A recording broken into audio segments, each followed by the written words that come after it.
deyir ki, hə, mən bunu necə tapım, çox maraqlıdır, necə olacaq görəsən. Deməli, bunu D1, D2 şərtdə də deyir ki, D1 ilə D2 perpendikulyardır. Uşaqlar, trapesiyanın diagonalları perpendikulyar olarsa, demək ki, D1 perpendikulyar D2 olarsa, yadınızda saxlayın. M orta xətt hündürlüyə bərabər olur. Və sahəni də tapmaq istəyirəmsə, orta xətt hündürlüyə bərabər olduğu üçün sahə olacaq ya M kvadratı, ya da olacaq H kvadrat. Yəni, orta xətti tapıramsa, 24 plus 10 bölü 2. 17-dirsə, bölü 2. Deməli, hündürlük də 17-dir. Biz də bilirik ki, sahəmizdə M vur H ilə tapılır. MH, yəni orta xətt vur hündürlük. O da 17 vur 17, 289 olmuş olacaq. Yəni, bu formada diagonallar perpendikulyar olarsa, xüsusi olaraq deyirəm, diagonallar perpendikulyar olarsa, orta xətt hündürlüyə bərabər olur. Vacib olur, çox rahat sualdır. Məsələn, belə bir sual düşsə, heç 10 saniyəyə vaxtınızı almaz. Amma əgər qaydanı bilmirsinizsə, dəqiqələrlə, yarım saat belə bəlkə də fikirləşsəniz də yaza bilməyəcəksiniz. Çünki qaydanı bilmək lazımdır. Sonra, bəzən ehtiyac olur ki, trapesiyadan da artıq yekunlaşıram. İstədim özüm biraz dörd bucaqlar, çox bucaqlar üzərində çox dayanım. Çünki vacib olur bu mövzuya aid sual. Uşaqların ən çox çətinlik çəkdiyi bu mövzular olur. Neysə, düzəltməsin orada. Belə. Əgər, bu da yaxşı olmadı. Belə bir trapeziyamız var. Bəzən deyir ki, diagonal yan tərəfə perpendikulyardır. Bəzən bax bunu deyir bizə. Digər diagonalda heç nə, onunla bağlı heç nə yoxdur. Onda mən nə etməliyəm? Diagonal yan tərəfə perpendikulyardırsa, uşaqlar. Mən buradakı, bax, bu diagonalı, bax, bayaq necə ki, paralleqrama tamamladım. Burada da onun kimi bir tamamlanma olacaq. Buradakı diagonalı paralel olaraq köçürəcəm bura. Belə birləşdirəcəm. Və bu zaman tərəfimiz B deyildi. Burada A-dır. Burada A-dır. İndi, əgər bizə diagonalın ölçülərini veribsə, Pifaqor teoremi ilə bura D1, burada D2. Pifaqor teoremi ilə əgər diagonal tərəfə perpendikulyar olarsa, əlbəttə ki. Burada yaranır düzbucaqlı üçbucaq. Fikir verin, düzbucaqlı üçbucaq yaranır. Bəzən, bax, bu uzatmanı eləmək lazımdır. Əlimdə etiket döndüm. Dəqiqə gözləyin. Bunu aşağı çəkin.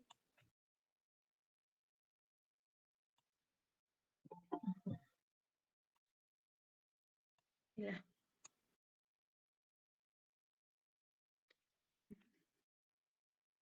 Bu ən vacib olan hissələr. Bəlkə də digərlərini bilirdiniz. Amma bu hissələr bəzən uşaqların gözündən qaçır və yaxud müəllim, istənilən müəllim. İndi mən bilirəm ki, burada mən dərs demədiyim bəzi şagirdlər də var. Lap yaxşı. Məsələn, burada müəllim bəzən bir dənə sual üzərində deyir, amma bir dənə sual üzərində deyilir, yaddan çıxır. Və qayda kitablarında da hərçənd buna aid nümunə olmur. Bəzilərində bəlkə də olar, bəzilərində olmur. Ən çox məsələ üzərində bunu işləyirik. Yəni, diagonal tərəf, burada yazıram, tərəf, diagonal tərəfə, elə yazıq da. Diagonal. Niyə bu diagonal sözünü bugün səhv yazıram ancaq? Diagonal. Tərəfə perpendikulyar olarsa. Bu zaman D1-in kvadratı üstə gələk D2-nin kvadratı bərabərdir A plus B-nin kvadratı olmuş olacaq. Uşaqlar, bəziləriniz bəlkə də dərsə qoşulursunuz ki, müəllim orada görsün, məni danlamasın deyə və yaxud neysə deməsin deyə. Amma inanın ki, dərsi dinləmək lazımdır. Dərsdə sizə, yəni, bildiyiniz şeylər olsa belə sizə ziyanı olmaz. Çalışın dərsə daha yaxşı dinləyin. Bəzi mövzular var ki, bəlkə də heç onu eşitməmsiniz, bəlkə də heç onu tamamilə unutmusunuz. Burada sadəcə yada salırıq. Siz bunu əslində kitabı açıb vərəqləyə də bilərsiniz. Sadəcə burada var ki, məsuliyyət hissi, daha maraqlı olması və yaxud müəllim danışanda daha rahat başa düşürəm, düşülə bilər.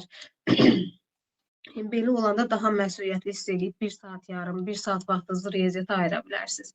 Yəni mənim də məqsədim budur ki, yəqin ki, böyük ehtimal ki, sizə bir xeyri olacaq bunların. Yəni nə var ki, mənim bu dediklərimi siz bu dəqiqə bütün kitablardan açıb baxa bilərsiniz. Amma istəyirəm ki, baxırsınızsa da, burada da dərsdəsizsə də, dərsə də tam qulaq asasınız. Bilirəm, bəlkə də yorğunsunuz, neçənci hazırlıqdan çıxımsınız, başa düşürəm, amma yəni biraz da dərslərin buna baxsaq, biraz fikir versək, sizi onsuz sual cavab eləmirəm ki, rahatsınız. Dərslərə fikir verək, nəysə bir şeylər yada salaq, öyrənək, sizə bir xeyri dəysin. Bu da belə, uşaqlar. Artıq çox üstündə dayanmıram. Bizim növbəti sualımız, növbəti dərslərimiz və uşaqların ən çox qarşıladığı məqam nədir? Qrupa girib, indi nədən danışacağam, onu deyim. Deməli,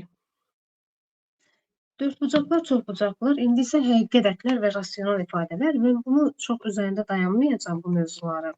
Bir-iki dənə vacib şeylər deyib keçmək istəyirəm. Həqiqi ədədlər, rasional ifadələr. Rasional ifadələrdə uşaqlar asan şeylər var. Bircə dənə Bezu teoremini deyəcəm. Başqa şeyləri yox.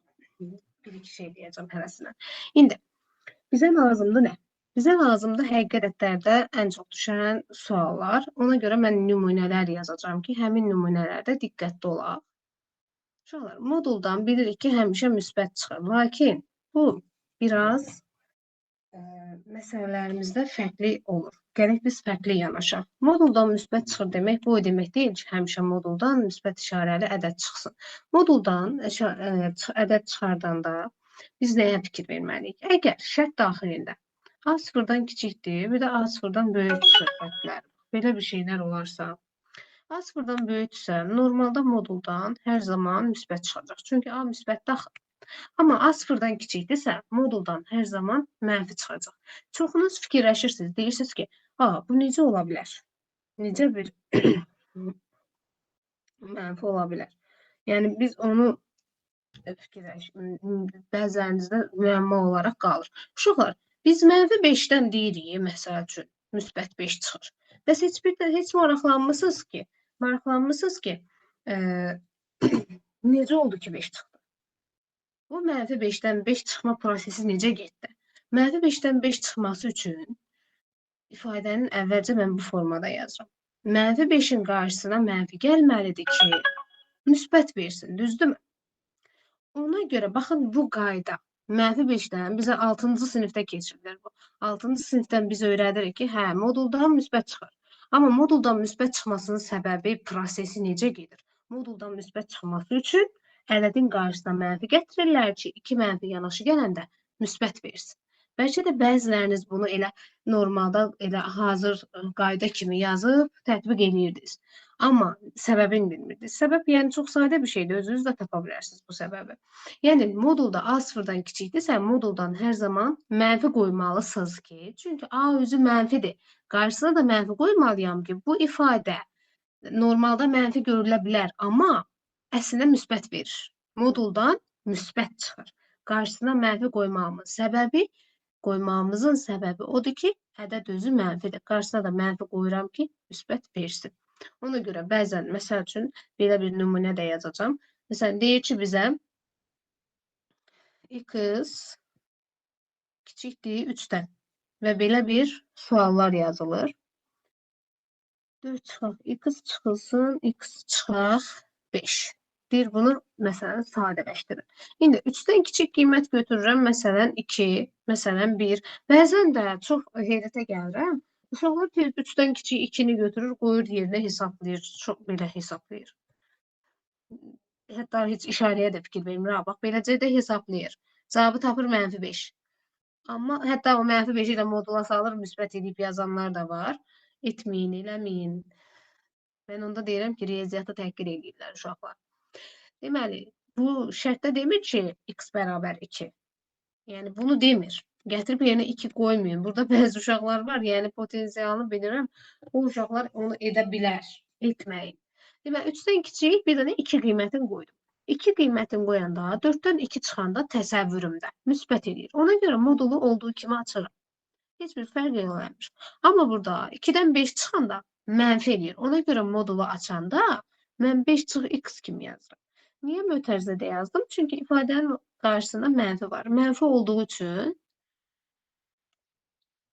mötərizədə yazdım ki, çünki mötərizəni açanda işarələr dəyişir. 5 müsbətdir, mənfi olacaq, x mənfidir, müsbət olacaq. Və burada x-lar da gedir, islah olur, yerdə qalır -1. Yəni, belə xırda məqamlara diqqət yetirək. Sonra bizə ən çox lazım olan məsələlərdən biri də nədir?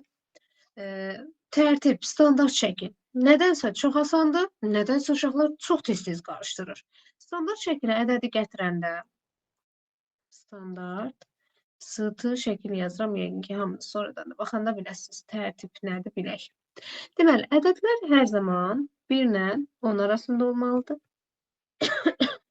Qiymətli hissə adlanır, bax bu. Böyük ədədləri və ya kiçik ədədləri bəzən məsəl üçün kitaba mı, yoxsa xəritəyə mi yerləşdirmək olmur və yaxud çox kiçik orqanizmlərin qiymətlərini yazmaq olmur. Ona görə standart şəkildən istifadə olunur. Standart şəkildə ədədi gətirəndə bir dənə nümunə ilə tez yazım, bir dənə böyük ədəd yazacağım, bir dənə də kiçik ədəd yazacağım. 10 üstü tutaq ki 2-dir. Belə bir ədədi standart şəkildə gətirəndə ədədi 1 ilə 10 arasında salmaq lazımdır. Onda olacaq 3 onda 7.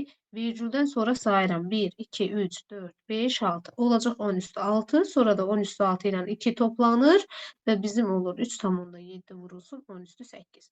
Bax, bu 8 bizim tərtibimiz adlanır. Ədədin üzərində olan n tərtibdir. 3,7 qiymətli hissə adlanır. Qiymətli hissə. Diqqətli olaq. Sonra bəzən də çox kiçik ölçülü olur. Çox kiçik, məsələn, mikroorqanizmləri qeyd etmək üçün lazım olur. Olsun.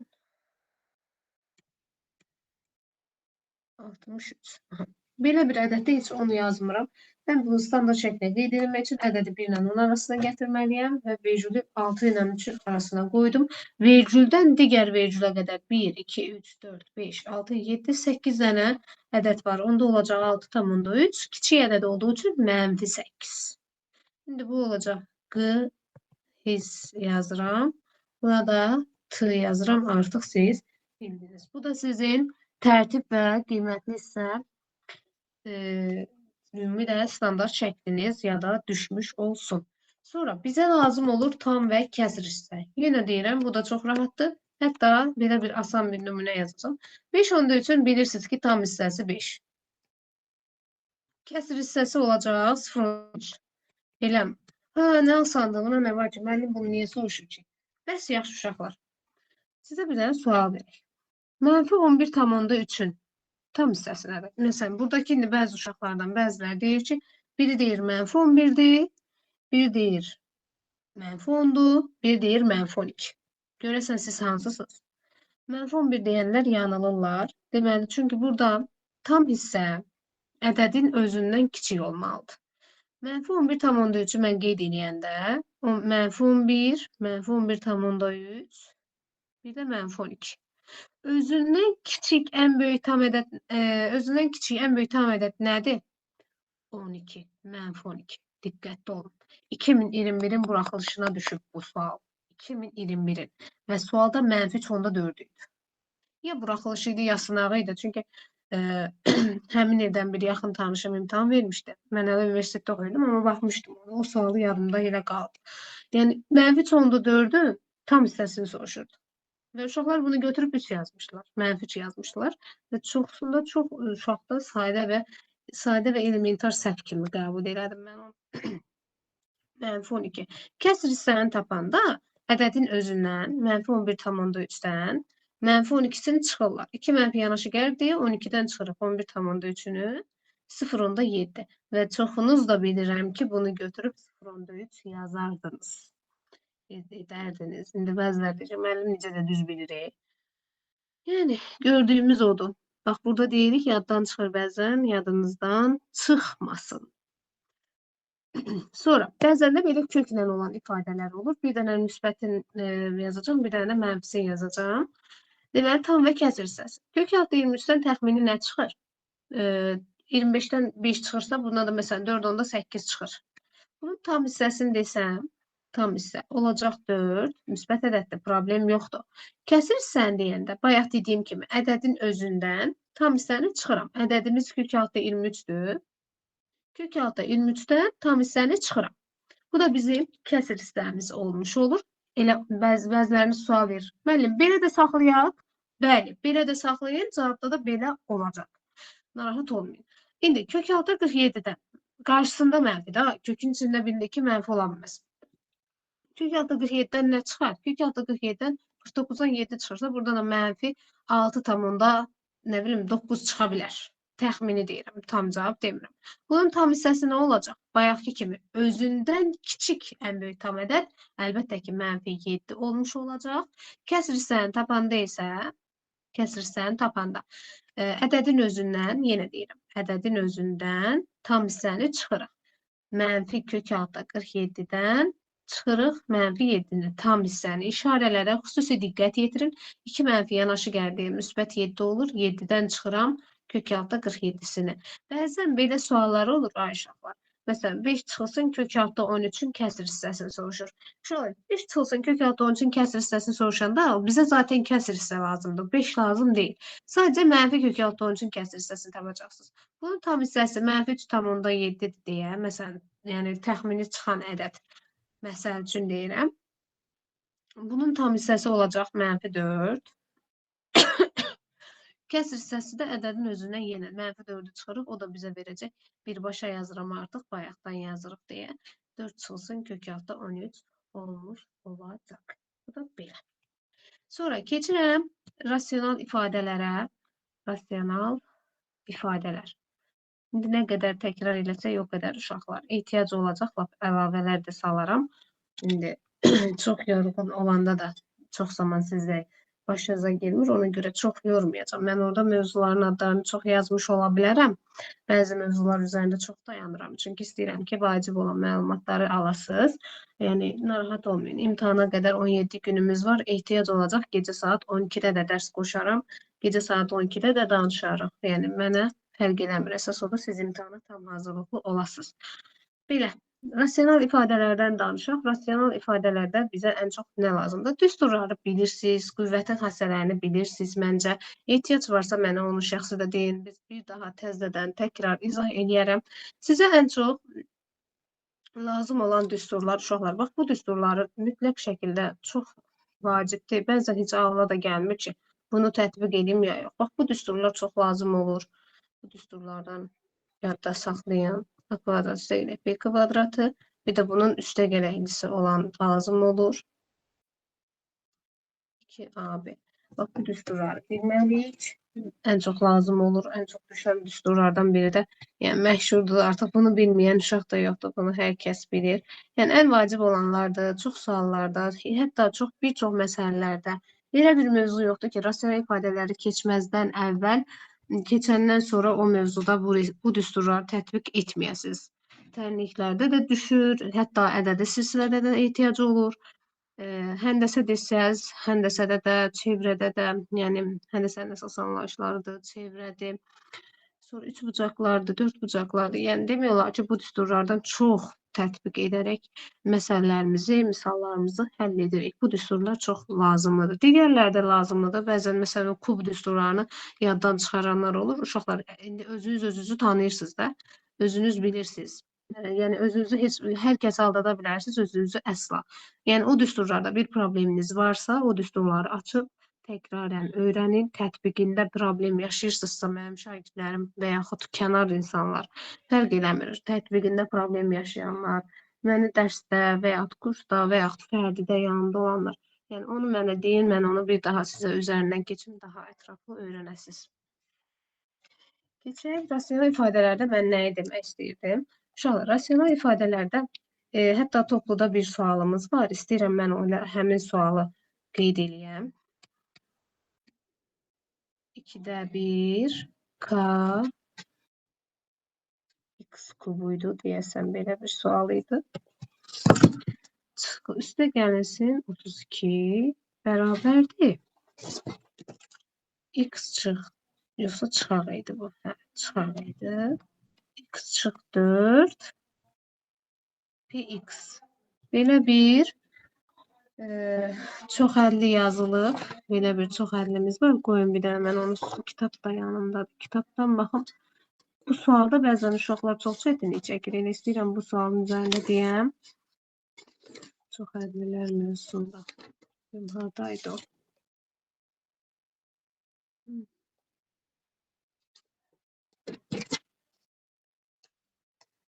Bir dəqiqə gözləyin. Sırılıq.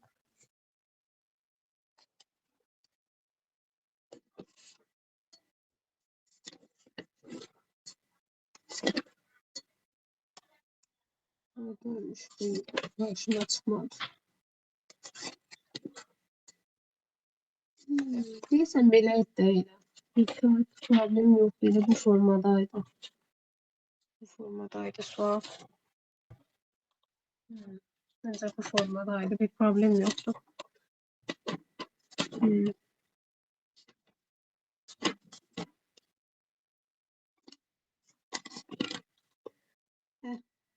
Devam edək. Bence bu formadaydı yine sual. Sualı həll edəndə problem yaşamasaq heç nə olmaz.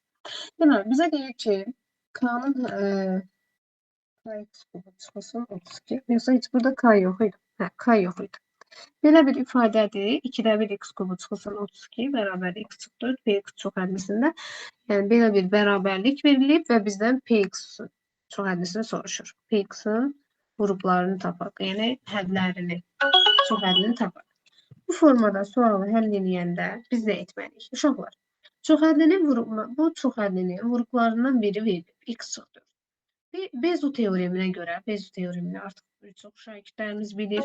Bezu teoreminə görə x çıx 4'ü bərabər edirik 0'a və x'i tapırıq 4. Hə, bura k idi, yazımı düz bilmişəm, k idi. X'i 4 tapandan sonra gətirirəm mən bunu. K'nı tapmaq üçün x'i yerinə 4 qoyub 0'a bərabər edirəm. Çünki həmin vuruğu gətirib yerində ifadədə qoyanda 0'a çevrilməlidir. Gətirib yerinə qoyub əvvəlcə K'nı tapacağım. 2'də 1 K x kubu 4'ün kubu 64. Yoxsa ehtiyac yoxdur K'nı tapmağa. Sualı deyilən sual hardaydı? Ben sualı niyə dedim?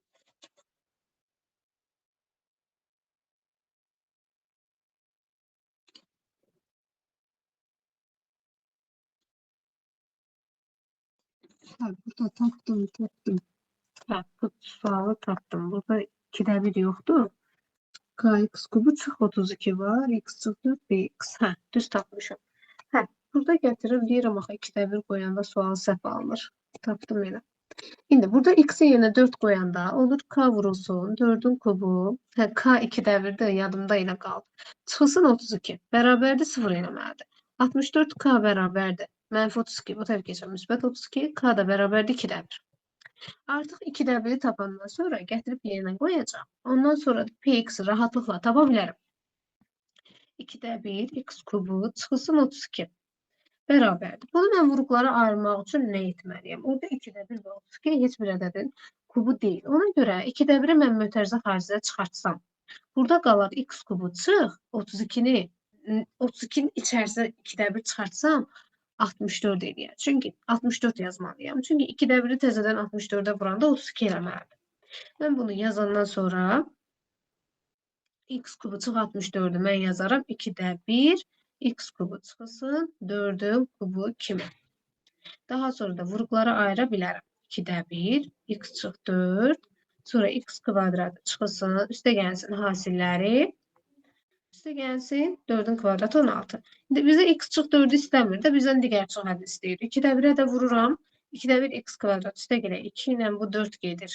2x qalır. 16 ilə də yenə 2 gedir. Vurub açanda 8 qalır. Və mən bu sualın cavabını tapmış oluram.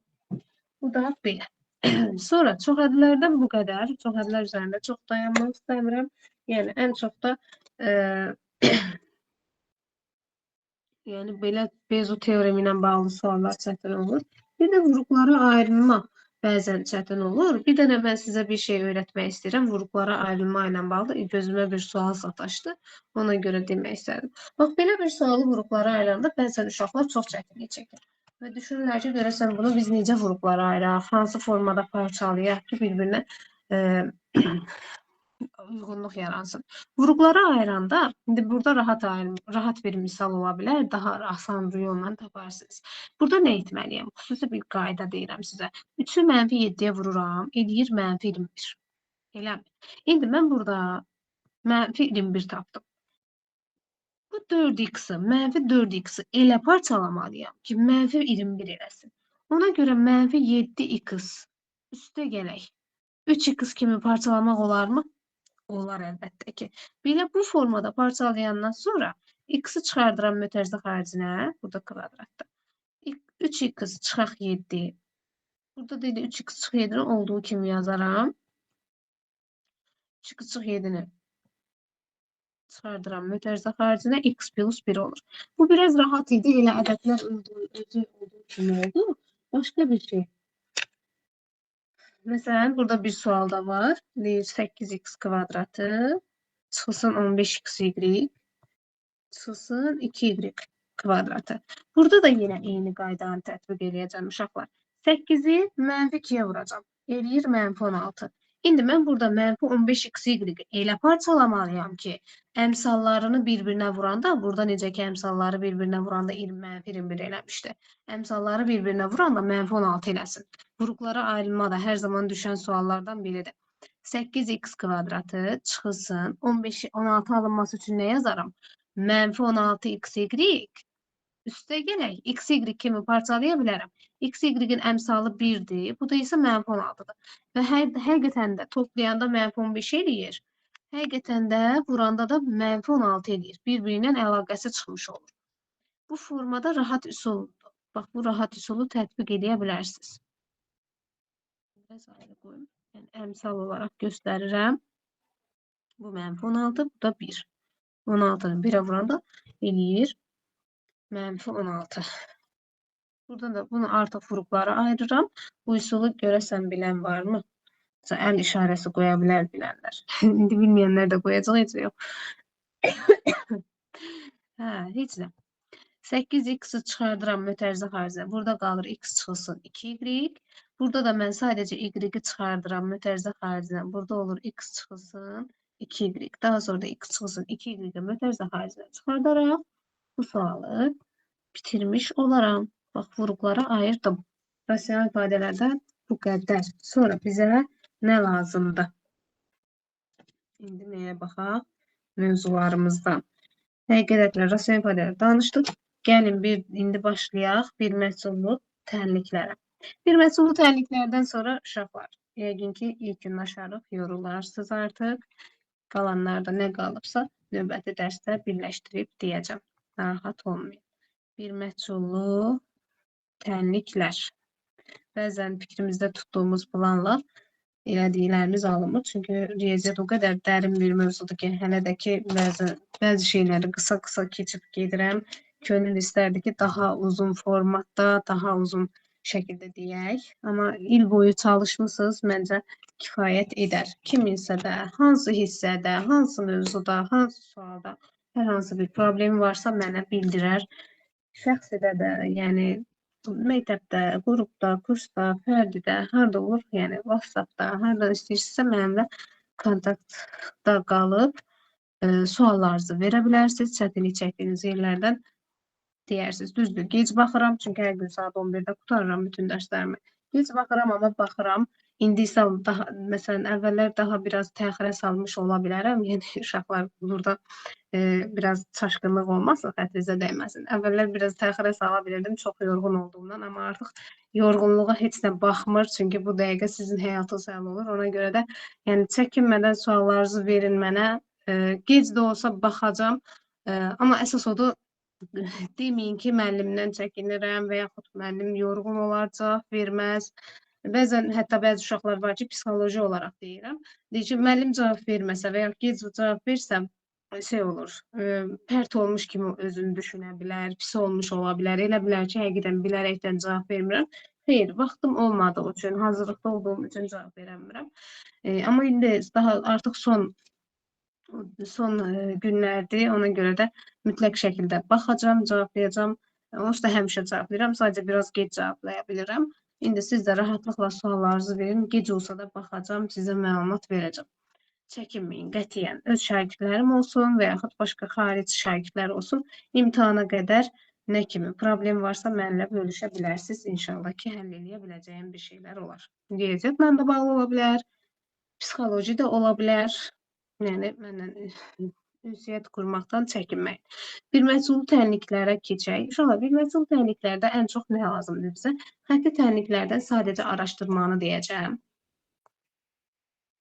Xətti tənliklərdən araşdırma. Yəni, tənliyin araşdırılmasını nə bilməliyik? Uşaqlar bəzən deyir ki, bu çox çətindir, yadımda qalmır. Görəsən niyə? Gəlin, indi bir şey deyim sizə. Deməli, xətti tənliyimiz AX plus B bərabərdə 0 şəklindədir. Tənliyin birinci halı tez deyək. Birinci hal odur ki, A 0 olarsa, B 0 olarsa, tənliyin sonsuz sayda həlli olur. Sonsuz sayda qələmi yazmamalı tutdum. Həlli var. Bunu bildik. Bu niyə belədir? Bəzən uşaqlar əzbərçi kimi əzbərləyirlər, heç niyəsi soruşmurlar. Niyəsi soruşmadıqları üçün də yadlarından tez çıxır. Uşaqlar, bilirsiniz niyə? A-nı və B-ni yerinə 0 qoyanda 0 vur x üstə gələk 0 bərabər 0 olur. X-in yerinə mənfi müsbət bütün qiymətləri qoyun. Zaten 0 verəcək də. Ona görə biz deyirik ki, sonsuz sayda həlli var. İkinci, A-sı 0, B-si 0-dan fərqli olanda həlli yoxdur. Gəlin yerinə qoyaq, yoxlayaq. Yerinə qoyub yoxlayanda daha yaxşı yadda qalır. Məsəl üçün, mən orta məktəbdə deyim də, orta məktəbdə də çox belə, eyni sizin kimi olmuşam. Yəni, orta məktəbdə də wow, super riyaziyyatçı olmamışam, nə yalan deyim. Amma məsələn, orta məktəbdə bəzi şeylər var idi ki, və yaxud da universitetdə də oxuyanda bəzi şeylər var idi ki, düsturlar hamısı bir-birinə oxşayanda insanın başı qarışır. Mən bunları necə ayırd edə bilərəm? Nümunə ilə üzərində özünüzə qayda təşkil edə bilərsiniz. Qaydanı tətbiq edə bilərsiniz. Necə? Məsələn, həlli yoxdurla yeganə həlli və yaxud sonsuz sayda həlli qarışdıra bilərsiniz. Hansında A 0 idi, hansında B 0 idi, hansında B fərqli idi. Tez nümunə ilə yoxlayın. Ağlınıza gələn fikri yoxlayın, görün. Hansı şərt ödənir? Məsələn, burada mən yazıram A-sı 0-dır. Tutaq ki, 0 vursun x plus 5. B-si 0-dan fərqlidir axı. Bunun bir həlli ola bilər. Məsəl üçün, bərabərdir 3 yazırım. Bunun həlli ola bilər. 0x üstə gələk 5. 0 üstə gələk 5 bərabər 3 ola bilər. Belə bir tənlik mümkündür? Xeyr, mümkün deyil. Ona görə bu şərt daxilində deyirik ki, həlli yoxdur, boş çoxluq. Yəni, yerinə nümunə qoyaraq daha yaxşı başa düşərsiniz. İlk başda daha çox uşaq qoşulmuşdu. İndi isə görürəm ki, yorulduqları üçün artıq azalmalar baş verir. Biraz da səbr edin uşaqlar. Zaten mən biraz tənliklərdən sonra dayanacağım. Narahat olmayın. A-sı 0-dan fərqli olsun. B-si isə fərq eləmir. İstəyir fərqli olsun, istəyir 0 olsun, fərq eləmir. Əsas şərt A-sı 0-dan fərqli olsun. Bu zaman yeganə həlli var. Yeganə həlli olanda da normal həll etdiyimiz tənliklər, adi məsələn 5x üstə gəlir 3 bərabərdə 15. Bu tənliyi həll edirsən, x-in bir qiymətini tapırsınız. Ona görə də deyirik ki, yeganə həlli var. Xətti tənliklər üzərində çox dayanmaq istəmirəm. Sadəcə xüsusi olaraq deyirəm ki, bəziləri mənfi müsbət digər bərabərlikdən digər tərəflərə, sağ tərəfə, sol tərəfə keçirəndə mənfi və müsbət işarələrə xüsusi diqqət yetirin. Ən yaxşı uşaqlar belə bəzən ona diqqət yetirə bilmirlər. Bəzən orada çaşqınlıq olur, gözdən yayınma olur, qaçma olur. Bayaq gördünüz, mən belə orada düsturda 4 yazmışdım. Yəni, ağlımdan çıxmır hələ də. Yəni, o görürsünüz gözdən qaçan, elementar bir səhvdir. Yəni, mənfi müsbət də elədir. Birdən sualın içərisində çoxlu mənfilər, müsbətlər, hər bir ifadənin, hər bir həllinin işarəsi fərqlidirsə, digər tərəflərə keçirəndə işarələrdə diqqətli olmaq lazımdır ki, bir problem yaşamayasınız. Bu da belə. Keçirəm nəyə? Keçirəm belə.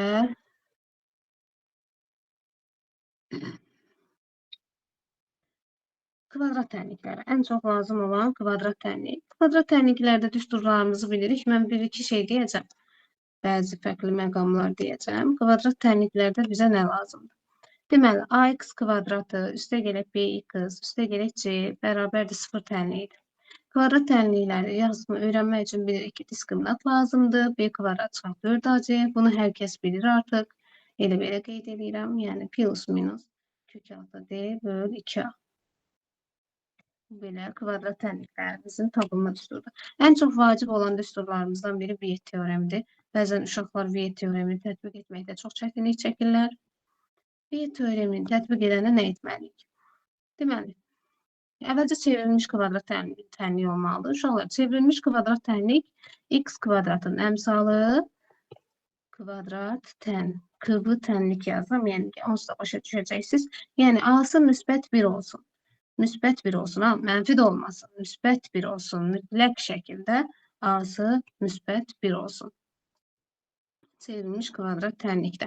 Ona görə hər tərəfi a-ya bölüb x kvadratı üstə gələk b böl a x üstə gələk c böl a bərabərdir 0 tənliyini tətbiq edirik, yazırıq. Burada biz b böl a-nı bir p ilə işarə edirik. Normal hər yerdə gördüyünüz qayda. Burada Viet teoreminə görə kökləri cəmi mənfi p-yə, kökləri hasili q-yə bərabərdir. Uşaqlar, indi sizə nə demək istəyirəm? Yəni, bunlar elementar şeylərdir. Kitabdan da oxuyursunuz, hər yerdən baxa bilərsiniz. Bəzən dirəşmisiniz elə bir ki. Yəni, xətrinizə də dəyməz, bəzi uşaqlar var. Deməli, bəzən inatla ancaq istəyirsiniz ki, hər şey kökləri çevrilmiş kvadrat tənlik, Viet və yaxud başqa üsullarla tapmayasınız. Elə diskriminantla tapasınız. Amma sizə bir şey deyim ki, bəzi suallarda diskriminant işə yaramır. Bəzi suallarda diskriminantla tək-tək köklərini tapmaq mümkün olmur. Yəni, nə qədər vaxt geçsə də, hətta bəzi uşaqlar var ki, deyir ki, müəllim, vaxt geçsin də, mən bir dənə diskriminantı bilirəm, bir dənə diskriminantı yazacağım. Bir dənə diskriminantı öyrənim, bəsdir. Bu boyda üsullara nə gərək var deyə düşünürlər. Bəzi suallar var ki, orada diskriminantla kökləri tapmaq mümkün deyil və bizə də lazımdır bu. Belə bir sual verib. X1 kubu üstə gəlir X2-nin kubu bərabərdir sual. Və sən də tənliyi həll edirsiniz. Yəni, ümumi siz də tənliyi həll edirsiniz. Diskriminantla tapmağa çalışırsınız, tapa bilmirsiniz.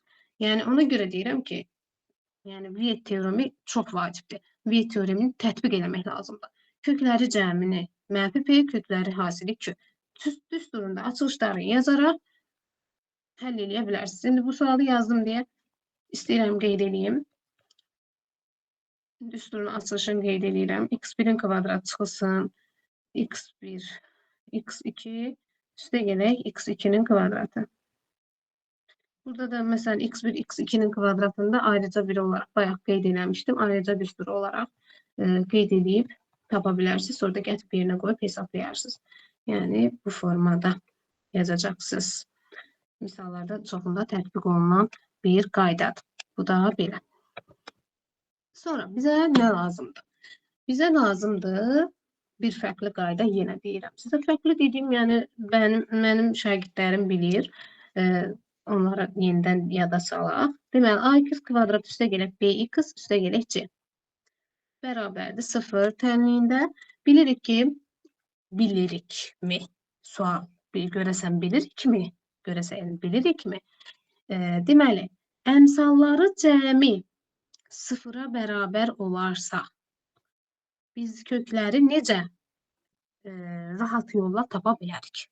Heç vaxt uşaqların ağlına gəlmir bu üsul. Amma yadınızda qalsın, ehtiyac olar. Bəzən elə tənliklər ola bilər ki, çox uzun, böyük qiymətlər olar, diskriminant tapmaq çətin olar.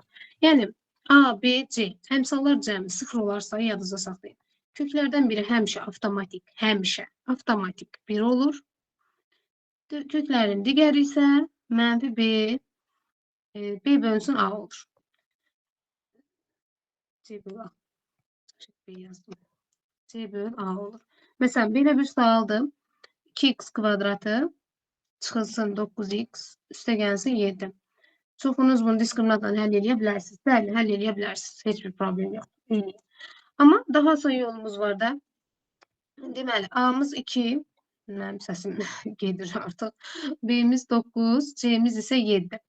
Deməli, köklərin cəmini toplayanda nə verir? Əmsallar cəmi nə verdi? 0.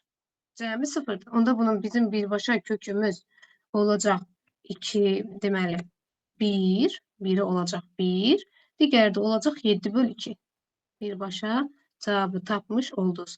Yəni istəyirsiniz diskriminantla yazın, yoxlayın. Heç bir fərq olmayacaq. Yəni həmişə doğru olan bir qaydadır.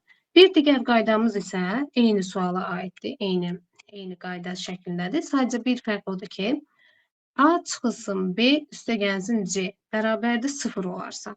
Bu zaman, yəni burada gördünüz B'ni çıxırıq. A ilə C'ni toplayacaqsınız, B'ni çıxacaqsınız. Bu zaman köklərin biri -1 olacaq. Digəri isə -C bölü A olacaq. Məsələn, bu da belə bu formada tənlik ola bilər. Eyni tənlik üzərində deyirəm. 2x kvadrat üstəgələk 9x üstəgələk 7 bərabər 0 bir tənlikdir. Burada elə bir ki, A'sı 2, B'si 9, C'si də 7'dir. Hamısı müsbətdir də. Bizim düsturumuz A çıx B plus C'dir. 2 çıx 9 üstəgəl 7. Nə verdi? 0 verdi. Deməli, bizim köklərimizdən biri olacaq -1, digəri olacaq -7/2. Yəni, yoxlayıb, yerinə qoyub yoxlaya bilərsiniz. -5 olmuş oldu.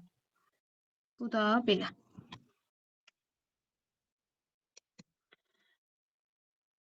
Sonra kvadrat tənliklərdə bu formada, modul tənliklərdə istənilən bir tənlikdir. Modul tənliklərdə uşaqlar hər hansı bir A-ya bərabərdirsə, bunu bir dəfə normal şəkildə A-ya bərabər edib yazasınız. Bir dəfə də mənfiyə, yəni fx hər hansı bir tənlik olaraq düşünün. Bir dəfə də mənfiyə bərabər edəsiniz. Bəzən belə bu tip tənliklər olur. Göstərim sizə necə. Çıxılsın, məsəl üçün 7x üstəgəlsin 5 en çok bərabərsizliklərə düşür. Tənliklərdə belə sual var mı bilmirəm. Bərabərsizliklər veya tənliklərdə bu tip sual görsəniz, demək nə etməlisiniz? Bir dəfə x-i böyük olaraq götürməlisiniz. X sıfırdan böyüksə heç bir işarədə bir problem yoxdur.